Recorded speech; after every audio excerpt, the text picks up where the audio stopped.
선생님 못 본 사이에 그 뉴 이재명이라는 현상을 두고 정말로 갑론을박이 좀 많았는데 선생님의 고견이 너무나 궁금했습니다, 저는. 아니면 그 얘기부터 됐든.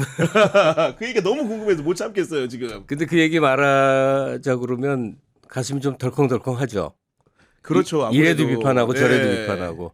뭐 저도 똑같은 생각이에요. 그리고 그 국힘당 망쳐둔 게 뭐 윤호개인이냐 반대냐 해서 도저히 화합되지 않는 걸로 해다가 한쪽으로 탁 쏠린 다음에 그냥 침몰하는 모습 보잖아요.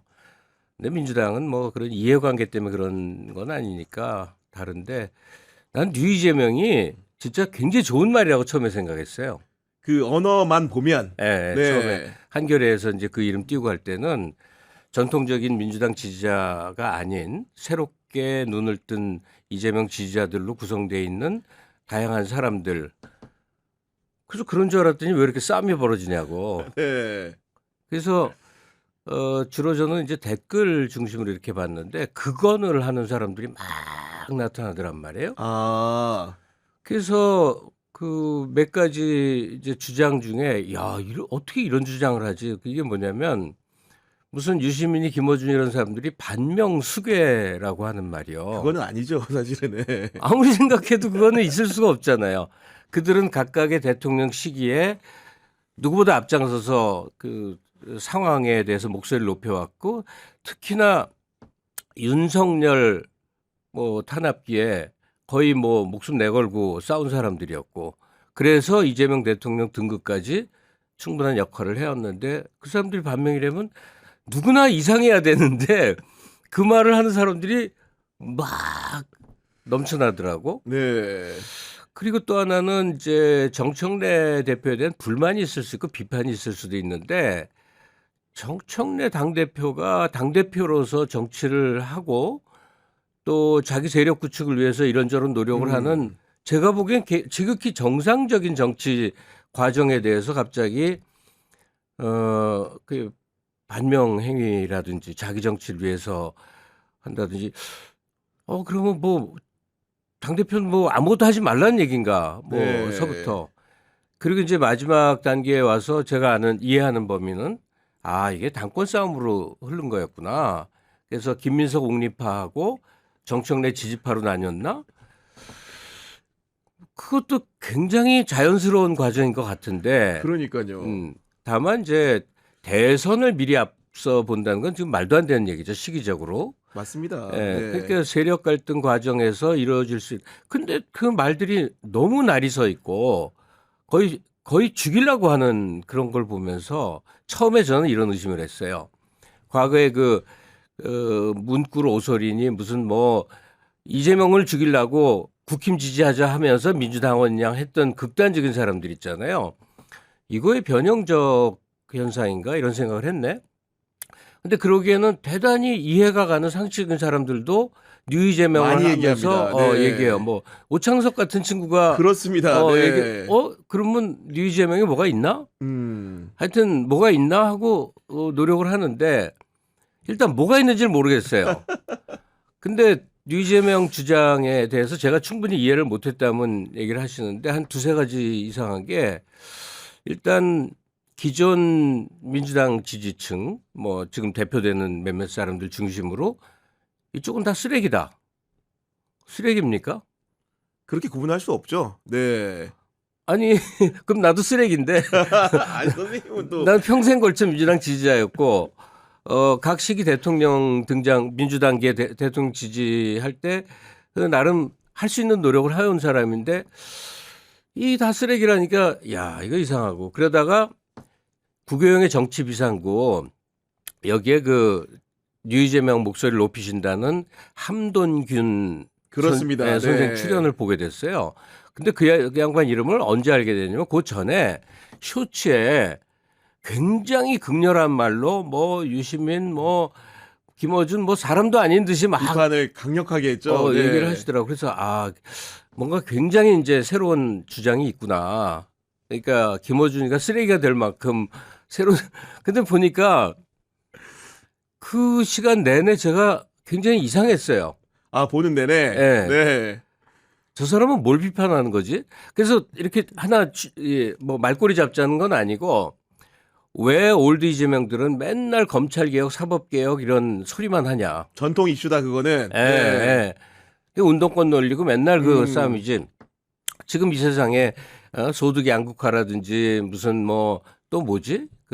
이 인구 소멸이라든지 이런 중대한 문제들인데 왜 그런 거 싸우냐 그래서 그때는 제가 뭐 띵 하고 맞은 줄 알았어요. 아, 이재명 하는 사람들은 지금 평화 세상으로 온 세상이 아름답게 이재명 시대로 다 돌입했다고 생각을 하는구나.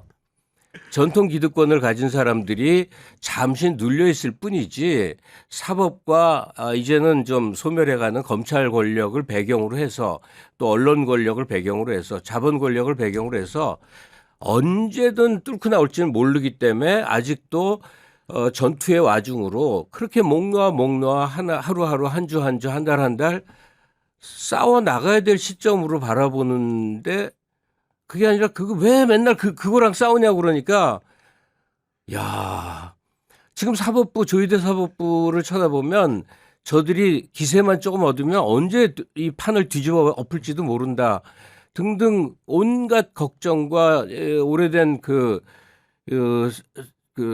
사안의 본질을 보는 그 훈련 끝에 이렇게 노력을 하는데 이 노력이 다 바보 같은 것인 양 얘기를 하니까 그만 동의를 못 하겠더라고. 그러니까 말씀대로 쉽게 얘기하면 이재명 정부가 탄생하기까지 지난한 과정들이 있었고 그 과정에는 검찰의 폭압적인 행태라든가 법원의 도발적인 행태들이 있었던 건데 그런 것들을 이재명 정부 출범했다는 것만으로 바로 극복이 되는 것이 아님에도 불구하고 그 문제를 뭔가 이제 하위화 취급하는 그런 태도가 선생님 보실 때는 우려가 많이 되신다는 말씀 아닙니까 지금? 맞아요. 네.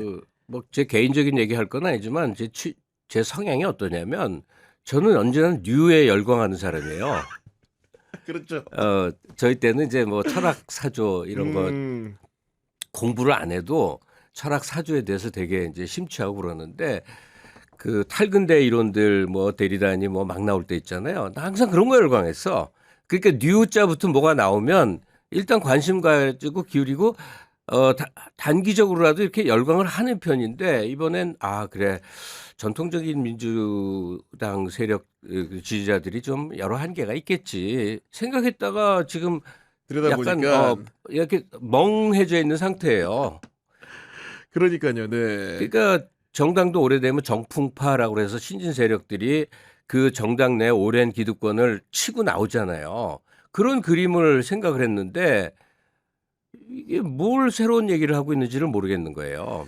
그러니까 저도 느끼기에 예를 들면은 그 뉴 이재명이라는 새로운 이름표를 소비하는 것 자체는 그 나쁘지 않을 수 있는데 그걸 가지고 뭔가 권력화하고 도구화하는 과정이 있었던 것 같고 일부가 그런 부분들을 본인의 어떻게 보면은 권력적인 명분을 실현하기 위한 수단으로도 활용하는 느낌이 있다 이렇게 보고 계신 겁니까? 그것까지 나아갔는지는 사실 모르겠어요. 네. 그러니까 뉴이재명이라는 이름 하에 어떤 세력이 모여서 정치적 헤게모니를 쥐려고 하는 뭐 책동이다 이렇게까지 나간지는 모르겠는데 다만 거의 일배적 언어로 극언을 하면서 막 욕하는 이 풍토 이거 민주당은 원래 이런 동네 아니거든요. 그 민주당에서 그거 딱 한 번 본 거는 문재인 대통령 시절에 이재명만 아니면 안 돼 하는 그 문파라고 했던 그 사람들의 극단적 언어 네. 세계였는데 지금 이재명 표방하면서 그렇게 비난하고 뭐 조불쇼 뭐 맨날 그런 거 보면서 이게 뭐 하자는 건가? 저는 원래 한 발 물러서서 오늘 오면서 약간 어른스럽게 아울러 보려고 그랬는데 우리 늘 이재명 하자고 예를 들면 네. 그게 안 되는 거야. 그러니까 그 전통적인 민주당 지지 세력의 관점과 노력에다가 네. 뉴이재명이 보태져서 한국 정치 현실과 한국 상황을 이렇게 좀 지배적으로 이끌고 가자 하는 플러스의 움직임이었기를 간절히 바라는데 야 이거는 국힘이 망하는 비슷하게 왜 물고 뜯고 하면서 서로 그냥 서로 끌어내리는 거 있잖아요. 이런 걸 볼 때가 있어요. 제가 호소하고 싶은 사람들 대상은 딱 하나예요. 그냥 별로 깊은 정치적 관심을 가지지 않은 분들이 구이재명, 뉴이재명에 휩쓸리지 않았으면 좋겠다. 아, 예. 정처 없는 분들이 예를 들면 네. 예. 그러니까 그 새롭게 민주당에 관심을 가진 분들이라면 그 이전에 있었던 오랜 뭐 투쟁과 고난의 과정을 잘 모르실 거 아니에요. 근데 그들이 그냥 쓰레기인가 보다 하면 그래? 그런가 보다 하고 그렇게 휩쓸리지는 않았으면 좋겠어요. 네. 예. 그다음에 그 올드 이재명이라는 사람들이 무슨 정청래 조국을 중심으로 해서 문재인 세력의 부활을 노린다는 그 얘기는 정말 어처구니 뭐 없고 선생님부터가 일단 쌍수를 들고 막아서 하겠죠. 그런 일이 있다면은. 네. 만약에 그런 움직임은 네. 제가 가장 앞장서 싸우는 사람 중에 하나였겠죠. 그 민주당 전체 역사에서 문재인 시기는 반성을 해야 될 비판적 성찰해야 될 시기라고 생각하지 그 세력이 다시 부활해서 뭐 떠오르는 이름들이 있네요. 그 사람들 다 지금 원외에 있거나 반대 세력 가운데 이낙연을 중심으로 해서 와르르 올라온다. 이건 상상조차 못하겠거든요. 하여간 그런 쪽이어서 이 분란의 원인이 도대체 뭘까? 그 힘이 남아서 그런가? 지금 우리가 싸우고 싶은데 우리 진영 안에 뭔가 에너지나 동력이 너무나 지금 넘치기 때문에 에너지 보존의 법칙이 있는데 펄펄 끓고는 있는데 이재명 대통령이 집권을 해버렸으니까 네. 당장에 이제 눈앞에 목표는 해결이 됐으니 남은 힘으로 서로 싸우기로 하는 건가? 뭐 그런 거면 뭐 그럴 수도 있죠. 오늘 순서 마감을 좀 해야 되는데 마지막으로 그래도 오늘 어떻게 보면 굉장히 이렇게 선을 잘 그어서 말씀해 주셨는데 마지막 말이니까 좀 평화로운 언어로 최근에 그런 분쟁들에 대해서 좀 이렇게 정리가 되는 어른 같은 말씀을 좀 부탁드립니다. 아니 뭐 이 갈등에 대해서 네. 그 괴로워하는 분들 많아요. 꼭 어느 쪽이 아니라 맞아요. 그냥 예, 괴로워하시는 예. 분들. 근데 그 아까 말한 에너지 총량의 법칙. 그러니까 이 윤석열 때문에 분노가 하늘 끝까지 치솟아 올라서 힘이 펄펄 나는데 집권 후에도 그 여진이 남아서 어딘가는 싸우지 않고는 못 베기는 거 아닌가 그런 생각이 들면서 막 지금 뉴 올드 싸움인데 나는 누가 지목을 하면 올드에 속하겠죠. 아이 그렇죠. 네. 예. 그러나 나는 뉴 올드 안 섞길래 이런 사람이 좀 많아졌으면 좋겠고요. 그다음에 저 평화롭게 좀 이렇게 하라는 말은 그거는 평화롭게 하는 말이 아니라 사실을 말하는 건데 네.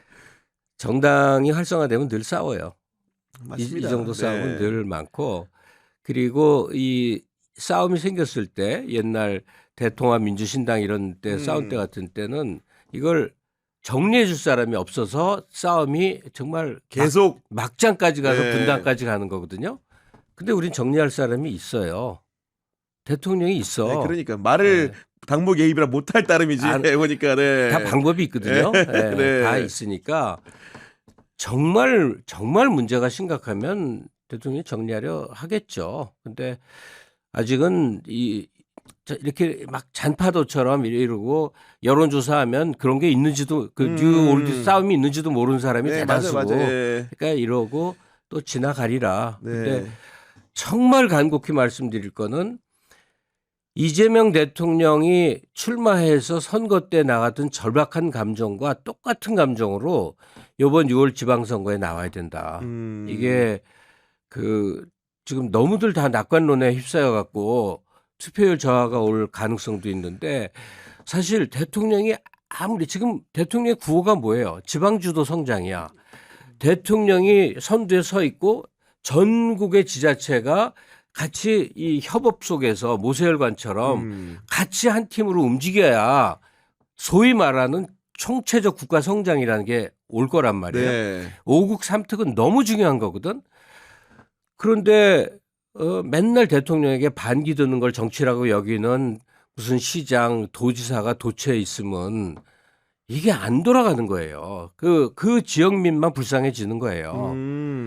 그래서 원래 그 지자체라는 게 생기기 전처럼 그 전에 대통령이 전국의 장들을 임명해서 한 팀으로 굴러가던 것처럼 유권자들이 좀 만들어 달라. 네. 이재명 정치 철학이 지방 주도 성장으로 전국에 이 모세혈관처럼 다 그 실핏줄이 돌고 그러면서 한 10년 있다 뒤돌아보면 우리나라가 너무 달라져 있는 걸 또 한 번 경험하고 싶다. 이번 선거 너무너무 그래서 중요하다는 얘기를 강조하고 싶어요. 네, 알겠습니다.